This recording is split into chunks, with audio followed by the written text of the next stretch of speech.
आज आपण खिचडी भाताची रेसिपी बघणार आहोत। यासाठी आपण एक चिरलेला टोमॅटो, एक बटाटा, मटार, फ्लॉवर, आलं लसूण पेस्ट, कोथिंबीर व एक तमालपत्र घेतलेले आहे।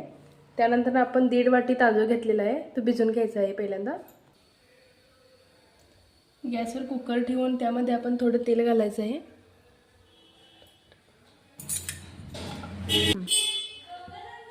एक चमचा तूप घालायचं आहे।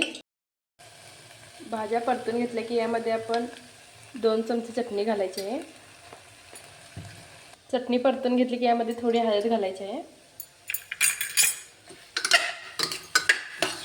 आपण बघू शकतो भाज्याचा कलर सोनेरी होत आलेला आहे।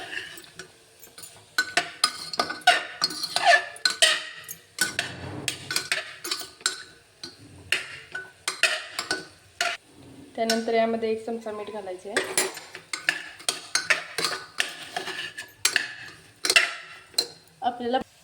आपल्याला पाहिजे असेल तर यामध्ये आपण तुरडा आणि मुगडा मिक्स करून घालू शकतो।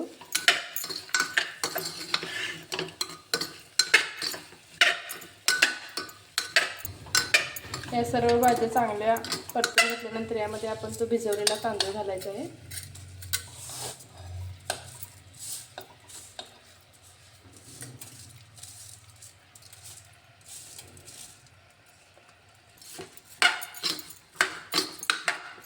तांदूळ भाज्या मिक्स करून घ्यायचे आहे। त्यानंतर थोडा गॅस वाढवून पुन्हा हे सर्व परतून घ्यायचं आहे।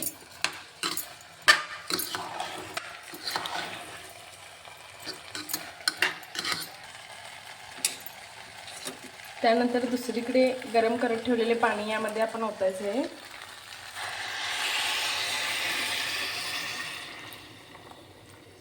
संपूर्ण मिश्रण हलवून घ्यायचं आहे। आपण ही बारीक चिरलेली कोथिंबीर यामध्ये टाकायची आहे।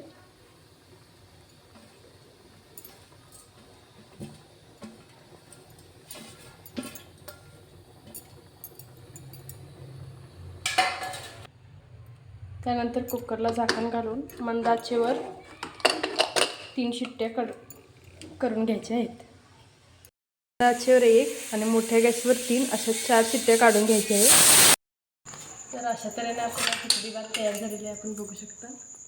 आपण याचा एक साईड काढून घेऊ। हा बघा आपला भात पूर्ण असं मस्त झालेला आहे।